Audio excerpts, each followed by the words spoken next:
loco. Vamos a saludarlo al Rafa Bielsa. Rafa, querido, Daniel Tonietti, Adrián Murano, el profesor Vinieski, Rulo de la Torre, Ale Vincenti, Diego Arbili y el resto del equipo, te saludamos. ¿Cómo estás? Buen día. ¿Qué tal, Daniel? Buen día. Muchas gracias por atendernos. No, muchas gracias a ustedes por llamar. Está muy bien. Rafael, ¿cómo estás viviendo esta campaña electoral, el posicionamiento del gobierno, pasado versus futuro, si se quiere? Alberto Fernández probándose por primera vez el traje de un piloto de pole position, digamos, de una escudería importante como candidato presidencial.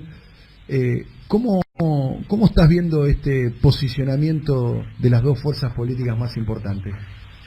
Mira, a ver, vamos primero al reino de las impresiones y después al reino de del pensamiento, del sentido común, de la razón, ¿no? Si yo me pongo a pensar en lo que percibo por la calle, ciertamente no sé dónde está el voto de Macri, porque la fuga de capitales, el endeudamiento, la dolarización de las tarifas y de los combustibles, la inflación, la recesión, la pérdida de derechos, es realmente, o sea, uno se pregunta ¿qué pasa con la sociedad argentina que en otros momentos dio exteriorizaciones de conflictividad social y de rebelión, y estas manifestaciones hoy son moderadas? Entonces, esa sensación y esa elucubración están muy vigentes. Pero por el otro lado, no sé, bueno, esto se ratificó, por lo menos yo sí seguí mucho la campaña de la semana pasada, tanto de Alberto en Santa Fe como de Macri y de Michetti, que también es Michetti en un viaje relámpago, Macri en un viaje más proselitista, y la verdad es que lo escuché a Alberto en Reconquista, con mucho conocimiento de detalle de los temas, los problemas de la Ruta 11, los problemas del puente entre Reconquista y Avellaneda, los problemas de las inundaciones del noroeste, los problemas de la Ruta 11. Bueno, realmente lo vi muy empapado y sobre todo con un discurso sereno. Había muchísima gente, tanto en una especie de cabildo cuando llegó, cuanto en la conferencia de prensa que dio. Las preguntas no eran concesivas, eran preguntas filosas, como le suele pasar a Alberto. Alberto tiene un tratamiento muy poco contemplativo por parte, en general, de los medios de comunicación. En cambio, me pareció que el discurso de Macri, prácticamente en la zona, porque él estuvo en Sunchales, estuvo en esa zona, o sea, el centro oeste de la provincia, me pareció un discurso, fue con su secretario general de la presidencia, fue con el candidato a diputado nacional de la provincia, Angelini. Todos los discursos me parecieron muy agresivos, ¿sabes? Me parecieron muy descalificantes, me parecieron que tenían mucho enojo, que tenían mucha ira, y además un enorme vacío de contenido, ¿no? Pasado versus futuro, los grandes sellos con los que nos estampillan, como la corrupción, el PBI que robó nuestro gobierno. Yo hablo del peronismo kirchnerista, no estoy hablando desde un lugar neutral ni de analista objetivo, ¿no? Pero anoto eso. Entonces, a mí me parece que hay un tema que nosotros recién empezamos a tomarlo en cuenta, porque todas las encuestas, mira, yo no le doy mucha importancia, ¿sabes? No les creo, muchas son encuestas hechas por empleados, la gran mayoría. Y después la mayoría de las veces fracasan, pero ponete a pensar en la gran batería de las encuestas, las diferencias van de un 3 a un 7, o sea que no me da la sensación de que la elección no está del todo definida. Entonces ahí se te genera una pregunta: ¿por qué es esto? Entonces a mí me parece que ahí hay un fenómeno de cómo se crean hoy las subjetividades, Daniel. Me parece que hoy las subjetividades no se han emancipado de la nostalgia, no tienen lealtades partidarias de origen, muchas están desalentadas, muchas están apáticas, eso aumenta el número de indecisos, eso pone en riesgo la masividad de la concurrencia a las urnas, eso impacta en las encuestas. Una persona que te puede haber dicho que vota a fulano en la general, en una encuesta, después va y hace otro voto cuando entra en el cuarto oscuro, y hay una paradoja interesante, viste, que señaló Dick Morris, creo que es el experto que lo está asesorando, Expert, fue el creador un poco de la figura de Bill Clinton, que dice que el 65% de la gente manifiesta estar en contra de Macri, no gustarle, y otro 65% dice que está en contra de Cristina y que no le gusta Cristina. Entonces el tipo dice, bueno, acá hay una paradoja que es muy rara de ver en el mundo. Va a haber gente que, aún habiendo manifestado que su candidato no le gusta, lo vota igual. Entonces, bueno, uno tiene que pensar por qué sucede eso. Y estas son algunas de las explicaciones, las tecnologías de la comunicación, el arsenal, el dispositivo electoral que tiene el macrismo, que a mí me parece que son pertinentes, ¿no? El que habla es Rafael Bielsa, fue el primer canciller de Néstor Kirchner allá por el año 2003. Me gustó la frase, la subjetividad de las personas o cómo se construyen las opiniones de las personas se han emancipado de la nostalgia. Pregunta, ¿tiene el peronismo, el kirchnerismo, algo para resolver en términos discursivos y en términos de la práctica en ese sentido? Digo, vamos a volver, como volver al pasado, ¿no? Volver es volver al pasado, y la idea de los 12 años, en algún momento incluso cuando fueron gobierno, la idea de la década ganada, debería de resolver eso y mirar un poquitito más hacia el futuro, la fuerza política y en particular el que lleva el 10 en el dorsal y que lleva la banda de capitán, que siempre en toda campaña electoral es el candidato, en este caso Alberto Fernández, digamos. ¿Hace falta un poquito más de futuro y menos nostalgia? Mira, Daniel, Alberto debe pensar cada vez que se sienta para que le hagan una entrevista en esa frase de que hacen falta dos para bailar un tango, ¿no? Porque yo lo conozco, fue mi compañero de gabinete y vivimos muchas cosas juntos, y Alberto es un gestor minucioso y de una enorme responsabilidad. Alberto tiene pasión por los problemas y tiene pasión por encontrarles una solución, y yo creo que cuando puede, porque casi nunca puede, cuando puede, él expresa un modelo económico, social, de integración, que es un poco contrario a un elemento de las nuevas subjetividades que es el individualismo, ¿no? O sea, Alberto propone un modelo inclusivo y un modelo más colectivo que el modelo que propone el actual oficialismo. Y a mí me parece que él cada vez, a medida que va ganando un poco de espacio y no hay tanto acoso y descalificación y prejuicio en las preguntas que le hacen, él puede expresar esto, que para mí es un arma cargada de futuro.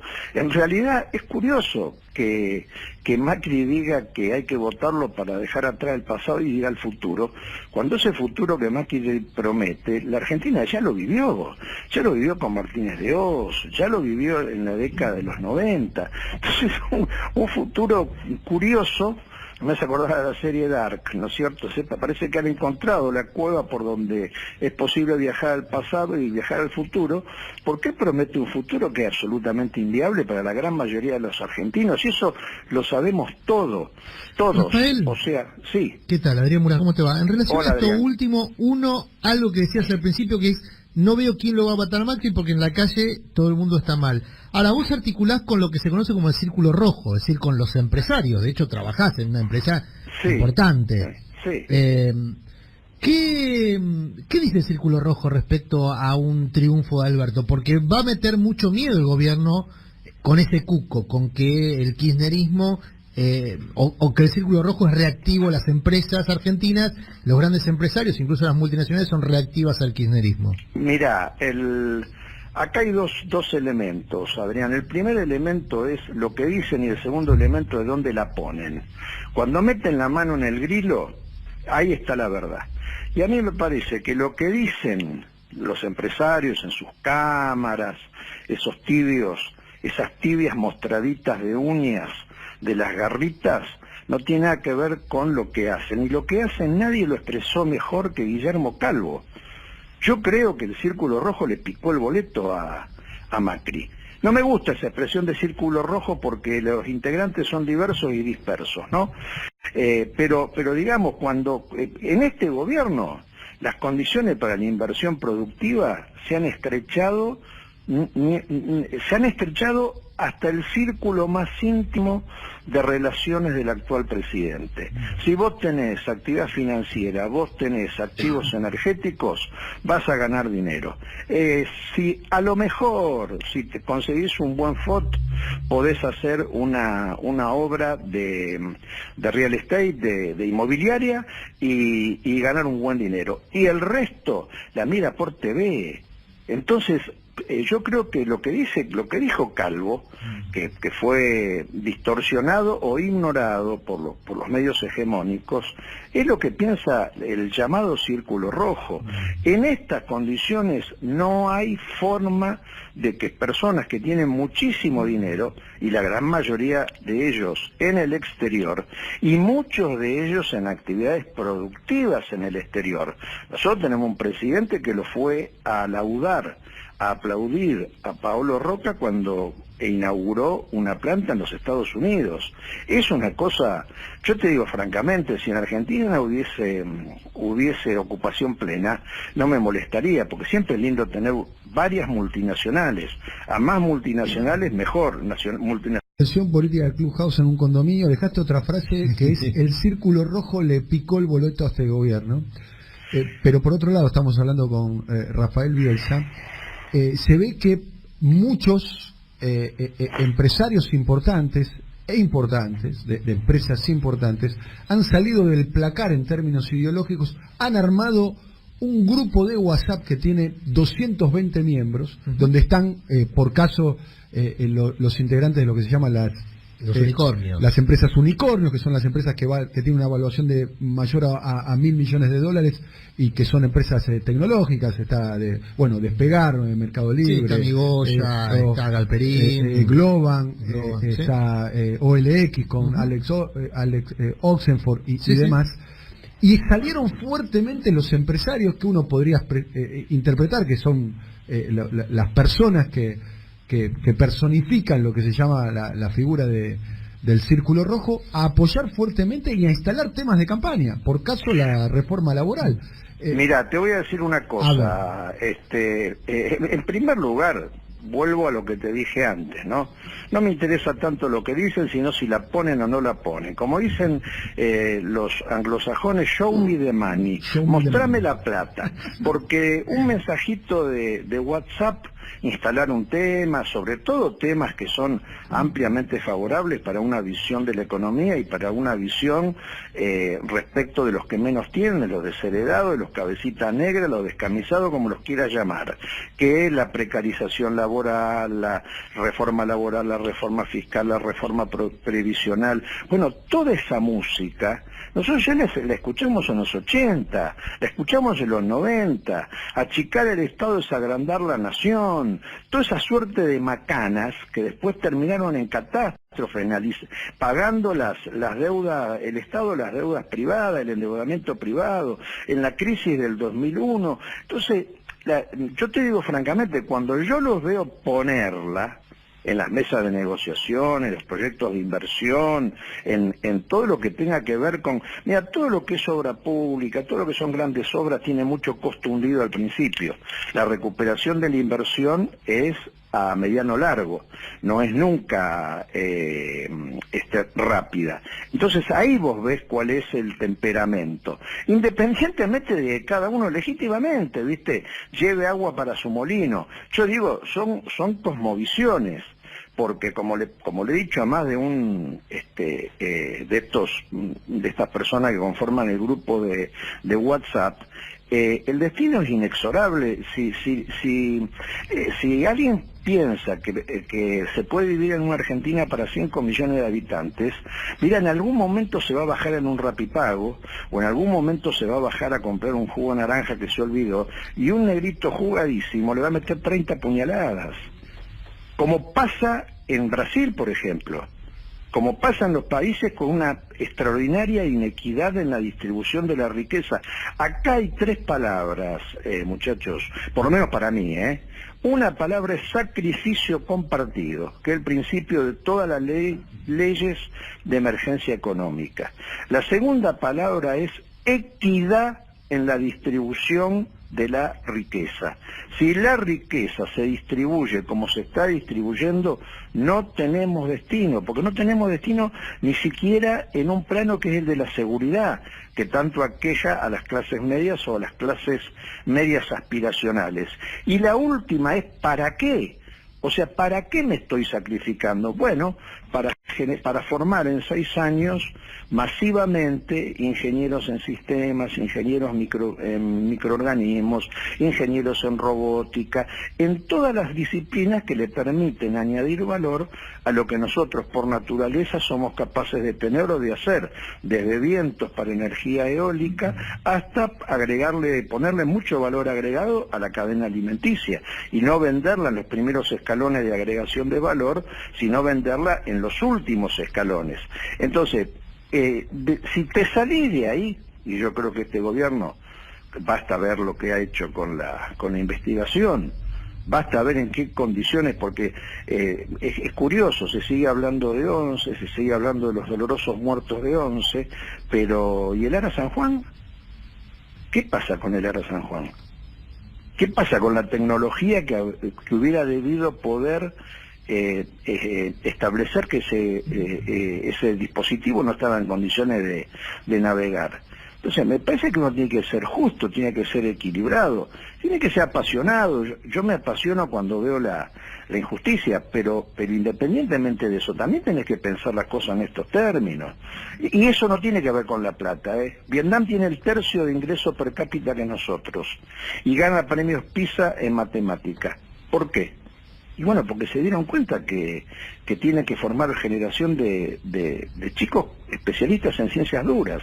Yo estaba leyendo una revista de tecnología y le hacía un reportaje a un pibe, un programador vietnamita que había mejorado un programa. Entonces el chico pregunta, 14 años, vietnamita, pregunta, ¿pero quién hizo este programa? Y dice, un ingeniero con un posgrado en el MIT.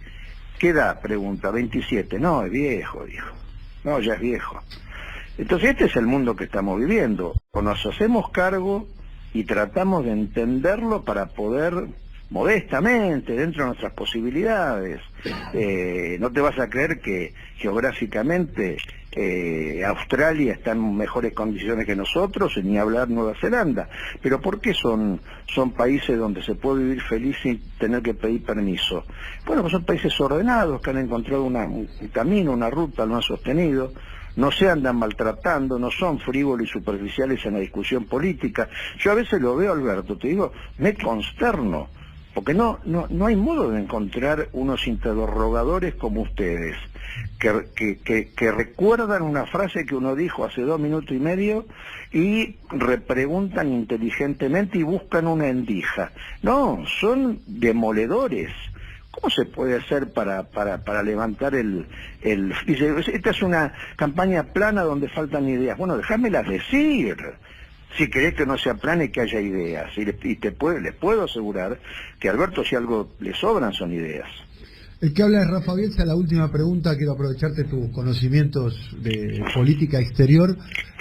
¿Qué caracterización estás haciendo de lo que está sucediendo primero en la región, con ese país fetiche por lo negativo como es Venezuela, y en particular cómo estás observando el fenómeno que a mí me resulta, en el amplio sentido de la palabra, atractivo? De hecho tengo una columna diaria en este programa sobre el tema ese de Brasil y el fenómeno Bolsonaro, de cómo ha girado radicalmente a la derecha un país como Brasil? Bueno, mira, el árbol se conoce por sus frutos. A mí me parece que la Venezuela de hoy es una tragedia. Realmente, con cualquier persona que uno hable de aquí, de allá, pro régimen de Maduro, en contra del régimen de Maduro. Bueno, creo que la situación es cada vez más compleja. El tema es cuál es la mejor manera de ayudar un país que nos ayudó mucho, porque fue refugio cuando aquí el terrorismo de Estado hacía estragos. Muchos de nuestros amigos o de los padres de gente joven se exiliaron en Venezuela. El propio Terraño, nuestro embajador ante la... Fue director del diario El Espectador, ¿no? Exactamente, efectivamente. Y además nos ayudó mucho cuando nosotros teníamos problemas mientras renegociábamos la crisis, el default. Nos ayudó muchísimo. Entonces yo digo, ¿cómo se lo ayuda? ¿Con el grupo de Lima? ¿Con el grupo de los 21? No, eso es comparsa. Se lo ayuda con la digna posición de Uruguay y de México, que han honrado la tradición de política exterior de Latinoamérica, o sea, proponiendo y no condenando, porque nadie puede sentarse en el lugar de árbitro, que es lo que pretendía el Grupo de Lima, si en el documento liminar, en el documento de lanzamiento del Grupo de Lima, condenan a la presidencia de Maduro. Entonces, ¿cómo se puede arbitrar si uno ya preemitió una opinión negativa? Eso respecto de Venezuela. Respecto de Brasil, yo digo, ni tan calvo ni con dos pelucas, ¿no? Porque el fenómeno de Bolsonaro fue un fenómeno bastante intermediado bueno, vos sos especialista, Daniel, bastante intermediado por una serie de cuestiones. No voy a caer en el lugar común de echarle la culpa a la prensa, pero también digo que Dilma tuvo cierta rigidez en el momento de manejar una crisis política. Me parece que los procesos tienen una decaescencia, tienen un cansancio. O sea, hay fatiga de materiales, de proceso. El proceso ya era largo, como fue largo el nuestro. La Constitución no es tonta cuando te dice 2 periodos de 4. Y más sabia la Constitución de Estados Unidos, porque después de 2 periodos de 4 te manda a tu casa. Entonces, cuando vos no te das cuenta que el material está fatigado, está muy bien que las instituciones te hagan dar cuenta. Entonces, a mí me parece que el secreto reside en rodearse de gente talentosa que pueda continuar tu tarea. No hay nada mejor que hacer un buen gobierno de 4 años sacrificado, con dolores, con altibajos, pero con un sentido de propósito, y después de un cierto tiempo irte a tu casa y ser un hombre de consulta. Eso es una cosa maravillosa, y obtener por la calle el reconocimiento, la gratitud o por lo menos la falta de agresividad de la gente. ¿La estás jubilando a Cristina, Rafael? ¿Cómo? ¿La estás jubilando a Cristina? Mirá, me parece que vos me decís cuidando. No, jubilando. Está diciendo hay que ser un hombre después de un tiempo, que es una persona de consulta. No, de proceso, no de personas. Es Ah. como si vos me dijeras, si lo jubilé a Lula, si Lula no era el presidente. La presidenta era Dilma. No, son procesos, los procesos. Los procesos tienen fatiga de material. Entonces hay que renovarlos. Y esto no es una cuestión latinoamericana, sudamericana, sino que es una cuestión, hasta te diría, de naturaleza universal. Universal. Tenés que ser un país muy especial, China con Xi Jinping. Fíjate lo que pasa en España, ¿no? Con una generación sub-45 ejerciendo los liderazgos de todos los partidos importantes. Y lo bueno, que sucede en Portugal, lo que sucede en pero ¿sabés Francia. qué pasó? Lo que pasó en España es que se le quedó viejo el andamiaje institucional. Claro. Porque el andamiaje institucional era para un sistema bipartidista, para un PSOE, o para un socialismo y para un conservadurismo. Ahora, cuando nacieron nuevas flores, el sistema no dio para darles una representatividad y una satisfacción en áreas gubernamentales. Lo que está crujiendo en España no es el sistema de partidos, es el corset que le ha puesto la Constitución del 78. Entonces, pero precisamente, yo qué es lo que digo con el fenómeno Bolsonaro, ojo con creérsela, Mirá que después tiene que funcionar la economía. Cosa que no está sucediendo, ¿no? Cosa que no está sucediendo. Brasil, ¿no? Entonces yo te digo que los mercados son tontos. Son inteligentes cuando tienen que ser inteligentes, y cuando no nos conviene como ejemplo son tontos. No es así, no funcionan así las cosas, Daniel. Las cosas son cada día más complejas.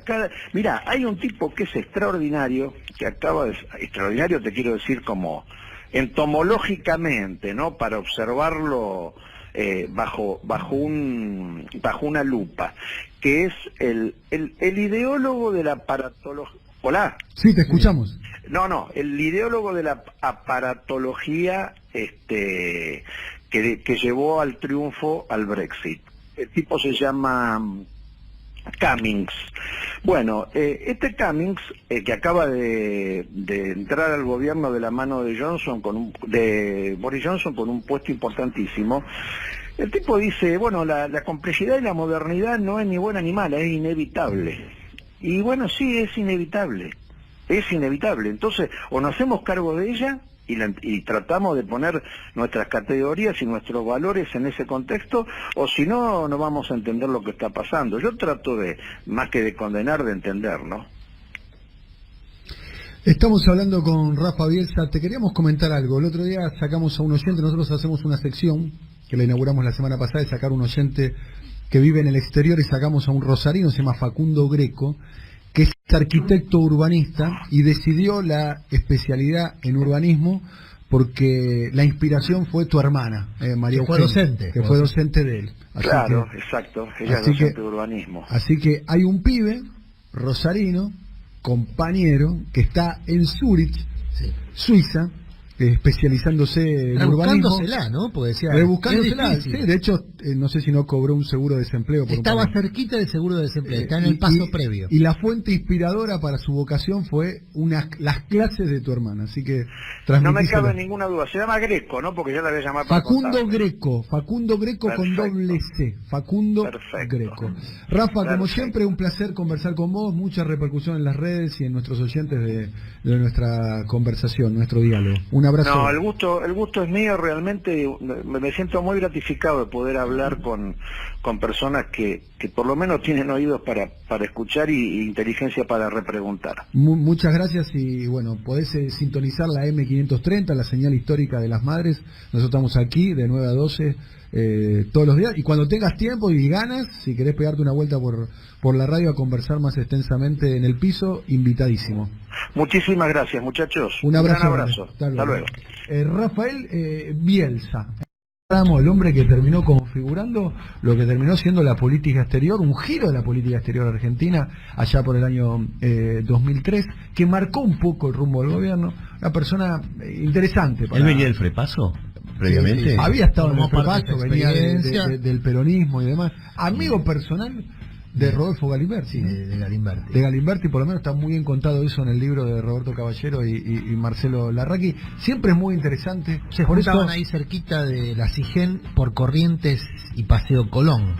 Sí, ahí había almuerzos periódicos. Por eso le dimos el ruedo necesario, estuvimos casi media hora conversando con él. Dejó varios títulos, ¿no? El Círculo Rojo le picó el boleto a Macri y utilizó la expresión, creo, había una película, ¿no? Que había un personaje que decía show me the money. Show me the money. Show me the money, ¿no? Mostrame la plata, ¿no? Está diciendo una cosa es lo que dicen con los grupos de WhatsApp, y otra cosa es cuando tiene que sacar los billetes del grilo e invertir. Hay que decir que lo dice alguien que la última vez que vi era presidente de la Corporación América.